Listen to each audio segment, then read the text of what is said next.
going on, dudes and dudettes? So the Chargers finally got a more recent player into the Pro Football Hall of Fame. That is tight end Antonio Gates. He's going to be part of the class of 2025. Just a couple of his career stats, leading in most categories, even in the NFL, but definitely all Chargers history too. He has 11,841 total yards, which is most in Chargers history. I think it's third in NFL history for a tight end.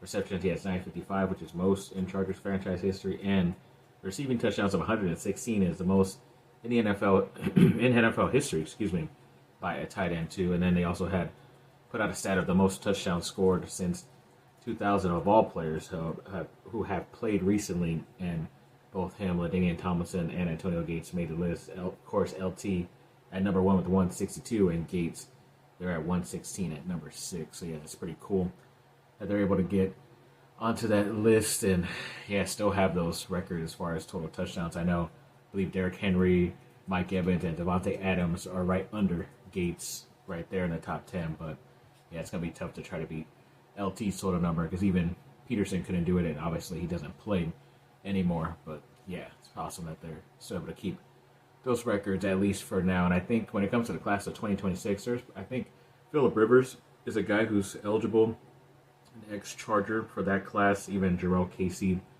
who's an ex-USC player, defensive lineman, he could be inducted into that class too next year. So hoping at least one, if not both those guys, are able to get in for my schools or my team. So yeah, hoping for that in the near future. And then that Mark Williams trade for the Lakers from Charlotte Hornets became official the other day, and it was pretty cool to see a quote from him that he says his GOAT is LeBron James. The hype he had coming from high school, he's lived up to all those expectations and more. And I remember the other day too, Luka said it's like a dream come true. He's always looked up to him. There's so many things he can learn from him, and he's just excited. It's an amazing feeling. So yeah, a lot of high praise for some of the talented guys that the Lakers are able to get within the past couple of days. Yes, they still aren't playing for the team. Luka was supposed to make his debut today, as you're watching this, Saturday, but it looks like it was pushed back to most likely Monday coming up soon. So he's a bit sooner than Mark Williams. I know Williams is not hurt like how Doncic is coming from an injury,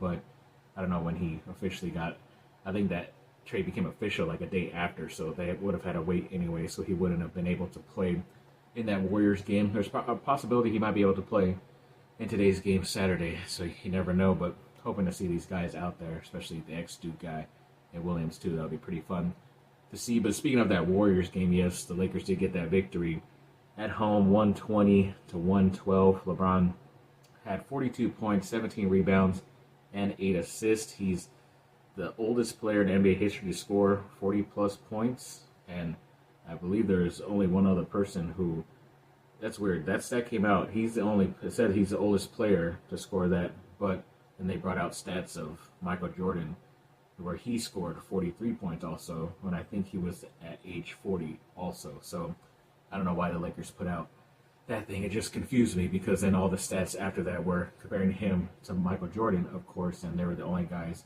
who had scored 40, unless Michael Jordan didn't do it when he was 40. I don't know. Either way, congrats to LeBron for doing that, and he still got the victory. That's all you can care about. And of course, thank you to both Dalton Connect and the ex-Duke player Cam Reddish, who were part of that trade for the Duke guy Mark Williams the other day to Charlotte. So we'll see how they do. I don't know if Reddish is going to end up staying on that roster. They might let him go, but either way, good luck to those guys. And then the Lakers did sign a guy to a two-way deal in Jordan Goodwin.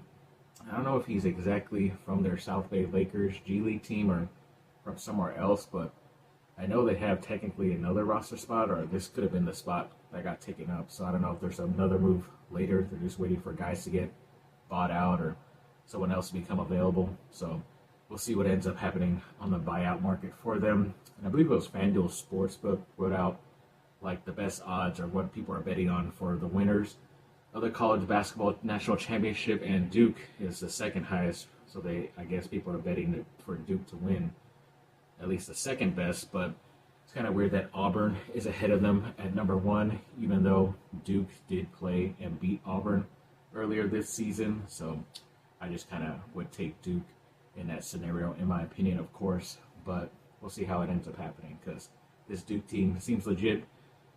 feels very much like that 2015 squad where even the rookies/freshmen feel like they're way ahead of the curve and more serious than some of the guys that have been there even a couple of seasons. So looking forward to seeing what this team can do in the tournament.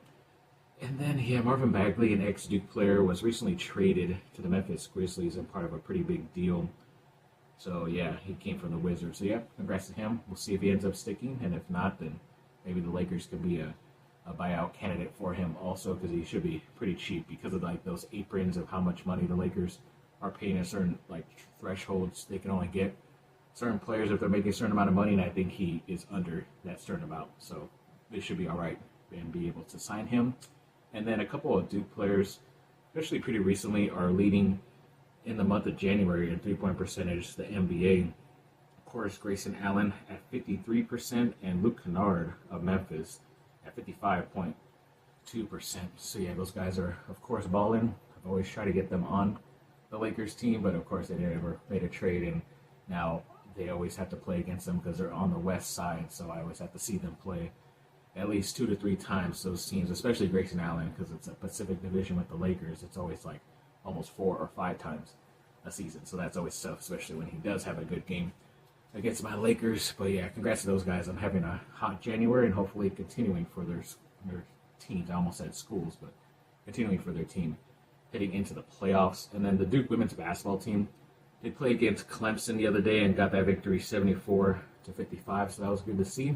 I know as you're watching this on Saturday, Duke plays against Clemson, which is a good matchup between some of the 2 top teams in the ACC on the basketball side-wise. So, definitely looking forward to that matchup. And I think that's the return of also Dick Vitale, who's been out dealing with different types of cancer and stuff, always bringing him away from the game. So it's been quite a bit since he's called a live game and stuff. So I think he was actually supposed to do it pretty recently, but then I don't know what happened. But at least now, hopefully that's still the case, and that'll be his first game called this season, and it's a big-time matchup, like I said, in the ACC, so looking forward to that. I did speak about the on-3 rankings the other day for my USC video, because I ranked pretty high on the plus for 32, and they're top 34 team, which is pretty awesome. Obviously, Bryce Davis, the highest rated recruit, probably helped that out quite a bit. You can also get some other good 3 high-level 3 stars in that stuff, so hoping that this is the better case for them and hopefully being able to reach a top 25 football class at some point in the next couple of classes. When it comes to the Duke softball team, according to the coaches poll, they're number 1, I think, in the ACC, which is pretty cool. And then when it comes to the NFCA preseason rankings, they're number 7, so they think they're one of those top teams out there, which is nice. According to USA Softball, they have a couple players your watch list. Cassie Kerr is on there. Jennings, and also we talked about Jennings quite a bit, but also the ACC team in the preseason. They had Amita Vega, Kerr, and also Jennings there too, which is pretty nice. And even a couple games on TV, which is pretty cool. The first Syracuse, March 15th against Louisville, 29th. Florida State is on the 24th. Of course, against North Carolina, April 6th, and then they also started the games there. Maybe today on Friday. They had a couple games there. It was a big test. 7-0, and then the next game, maybe number 24 team in Mississippi State. 8-0. To see them get off on a nice foot this season. Hopefully, they can get some momentum and into the rest of the season. Coming up soon. It's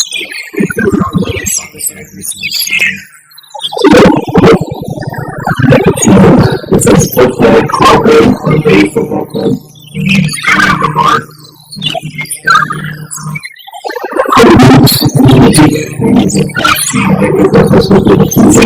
That's beyond 16 to 7, which is cool for the rest of them.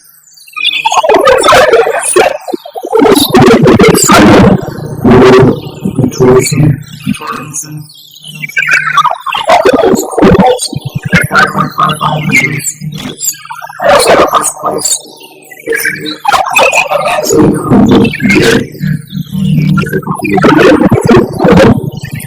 First place. 600 meters, which is also second offense. That's another first place.